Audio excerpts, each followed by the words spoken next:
Welcome back to another episode of To Amerikkka. I'm your host Tyrell Wide, and today I'll be going over the civil rights movement and more injustices blacks faced throughout the 1900s. Let's get straight to it. The Reconstruction was the start of the civil rights movement. South Carolina briefly tried an interracial democracy. The Democrats hated this adjustment. Reconstruction in South Carolina lasted the longest in the U.S. From the beginning of Reconstruction until the ending of the Civil Rights Movement, almost every public office or general facilities across South Carolina was segregated both by rights and laws.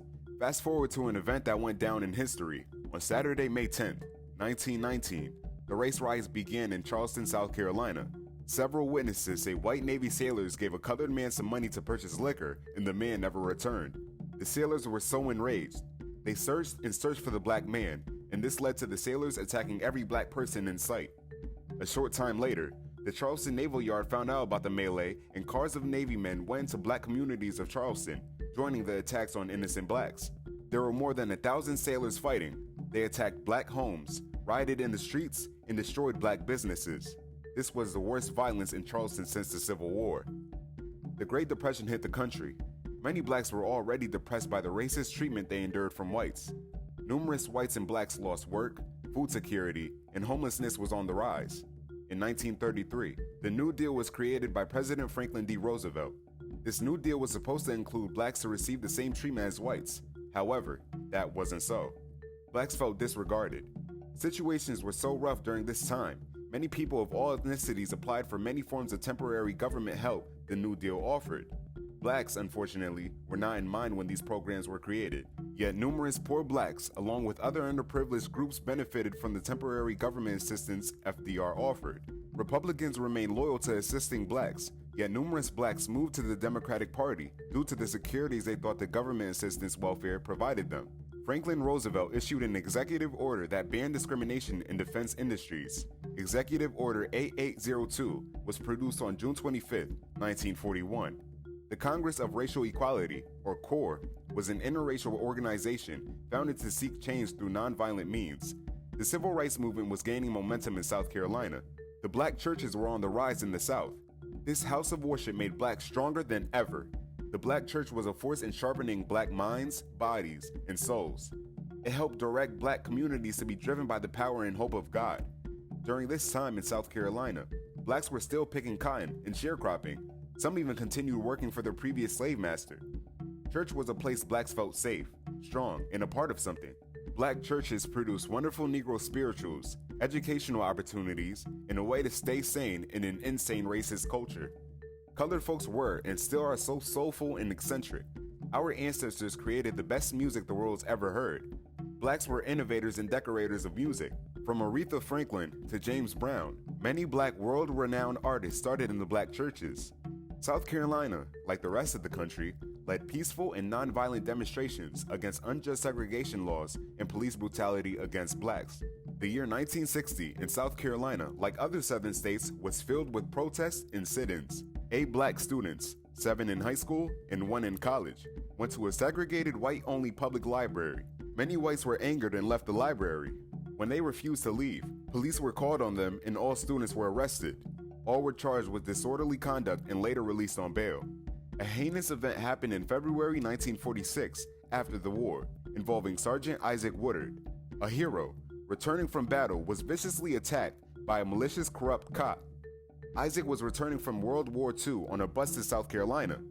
Isaac was honorably discharged from the Army. While on the bus, he asked the bus driver to pull over so he could use the restroom while in Army garments. The Greyhound bus driver said, "Okay, boy." Woodard served 3 years in the military. This strong black man stood up for himself against this white bigot bus driver. Woodard told the bus driver to not speak to him that way. Woodard continues to tell the bus driver, "I'm a man just like you." So the arrogant bus driver called the police on the Army hero. The police met up with the bus in the next town, Batesburg, South Carolina. Once the bus arrives, the police chief of Batesburg is waiting patiently. This malicious cop was a true member of the Slave Patrol. Isaac Woodard was beaten senselessly. All of a sudden, this officer devil plunged a blackjack into war hero Woodard's eye sockets, blinding him instantly. The NAACP took part in changing segregated education. In 1954, The Supreme Court landmark case of Brown versus Board of Education gained national attention. After the case, blacks were allowed to participate in educational facilities with whites. The decision fueled Southern states to use vicious tactics ignoring the new laws. Another sad instance during this time was the untimely demise of Medgar Evers.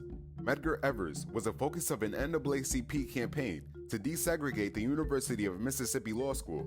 His public investigations into the murder of Emmett Till and his vocal support of Clyde Kennard left him an open target for white haters to kill him. In the weeks leading up to his death in 1963, he was the target of a number of threats.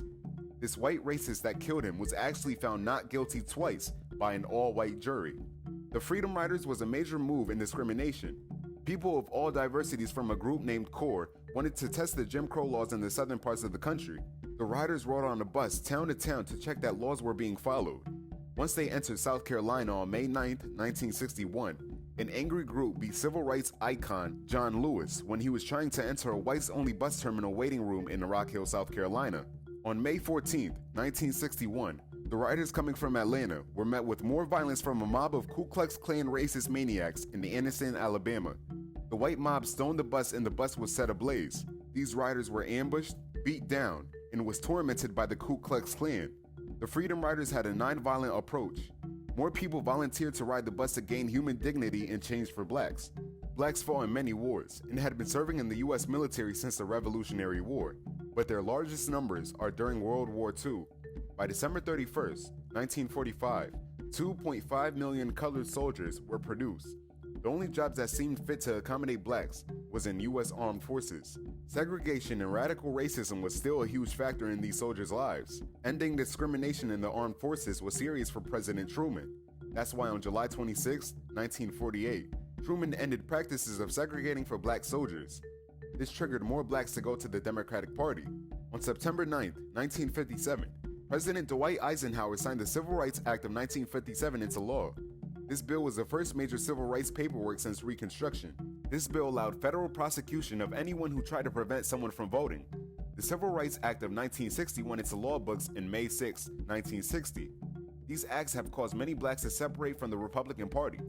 Not only did the welfare system sway large numbers of black voters away from Republicans, the Civil Rights Act was a stamp of approval in many other areas of the country except the South. While some in the United States agreed with the civil rights bills, Southern states aggressively opposed the Civil Rights Act. These true Democrats of the South always hated blacks. The racist white Southern Democrats felt their party abandoned them to gain votes from impoverished black communities. Democrats figured if they gave blacks an incentive of government help, that would keep them far enough from prospering from Democratic money within the cities. The Republican Party was never racist. It actually gained lingering Southern racist Democrats with no political home. The Civil Rights Act of 1964 prohibits discrimination on the basis of race, sex, national origin, and color. It also strengthened the enforcement of voting rights and the desegregation of schools. There were many civil rights leaders at fault. There were two major presidents sent from God to help lead the way. The dynamic duo, Martin Luther King and Malcolm X, helped push the civil rights movement. Unfortunately, our icons were assassinated. Malcolm X was executed after he was constantly receiving threats. On February 21, 1965, he was assassinated by his own. The sad fact that blacks were the cause of his murder makes the situation more painful. Dr. King led the march on Washington, and we thought blacks have overcame. But sadly, Dr. King was assassinated by a white bigot on Thursday, April 4, 1968. Black culture was shaken to the core. However, the movement pushed on. The Martin Luther King riots were brought on by his assassination. The late 60s was the beginning of the end of this nation's turmoil. The upcoming 70s brought on a form of small changes. This was considered post-civil rights movement. The blacks in this time were still facing the best of times and the worst of times at the same time. The 70s was filled with natural hair afros and disco music. Blacks were trying to recover from the trials of the civil rights movement. Many blacks were trying to find true independence. Blacks were shocked by the traumas the civil rights movement caused. The 70s was the time blacks had to pick a lane, either the victim lane or the overcomer lane. One political party was and always will be labeled as lovers of slavery. Another political party will always be known as haters of slavery and wanted to free black slaves. This is our history, everyone, whether people justify it or not. This is American history. Democrats held the whip and the Republicans supported Harriet Tubman. Interesting how the Great Depression created the switch. meaning FDR gained black votes due to the welfare programs. These programs seem shiny and sweet. However, this was the ultimate gift and a curse for many blacks. Numerous blacks thought the New Deal welfare programs were so great. During that time, those programs were supposed to be temporary, yet they continue to affect numerous blacks today. And today, the median white home-based net worth is 16 times greater than the median of black households. Countless blacks took advantage of programs that weren't supposed to be forever. Numerous blacks didn't care the Democratic Party was racist. Many blacks wanted an immediate remedy to poverty they continue to face. This remedy ended up causing generational gaps in wealth and ownership for several black generations today. Whites took complete advantage of the New Deal in every way. They used every resource as a stepping stone, mixed with their privilege, which in turn created the suburbs, leaving those black welfare-ridden communities for good. Now, there are some blacks that never wanted government help. These individuals felt it was a smack to black people. These independent blacks wanted ownership. It hurts to know certain blacks that accepted the deals remained stuck on government help by choice. The Great Depression left numerous blacks depressed, stagnant in the same spot. How can a community thrive if 90% of the community has a fixed welfare income? There may have been a few blacks in that time that found their way off the New Deal welfare programs. These blacks used the program to regain independence. The majority of whites made it back to the top of the financial ladder, which caused a severe redlining circumstance in colored communities. Many blacks and poor whites in those impoverished neighborhoods had low income. Blacks got just enough help from the New Deal to get by. Today, many or all welfare programs are still in place.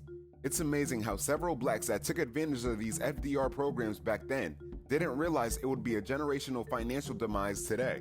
Everything that glitters isn't gold. In my opinion, some blacks were already defeated before the Great Depression, and the New Deal seemed like a way out of poverty when it actually made everything worse. Now, I get there were go-getters, and some that didn't think they were worthy of anything at all. Blacks had a choice to take the handout. I get the world was in shambles during that time period, but freedom and independence are worth fighting for. It's interesting to see how the most racial Southern Democrats left the Democratic Party in response to laws aimed at assisting black people. The Republican Party always welcomed new members, so eventually, this party inherited the politically homeless racist Democrats from the South. The Civil Rights Movement was so remarkable because of black leadership. Numerous great black leaders believed in God and led blacks and others by the Spirit. The Civil Rights Movement made blacks feel purposeful. I can't imagine going through what our ancestors went through during that time period. Also, the black matriarchs of the Civil Rights Movement were not weak-minded.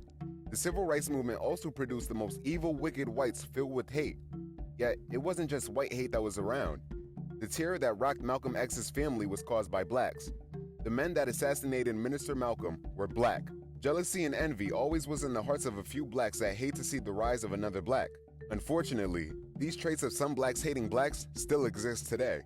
African Americans as a people should do better so all can achieve better. My family has been through the trenches. However, I was raised to know we are in it, but we are never of it. Out of all the research I continue to do, I still can't understand some things like, how could whites hate black slaves but let them prepare their food? How could whites let the mammy, a black woman, breastfeed their babies if they hated blacks so much? Do several whites realize their ancestry may be filled with hypocritical actions? What's the reason behind any of it?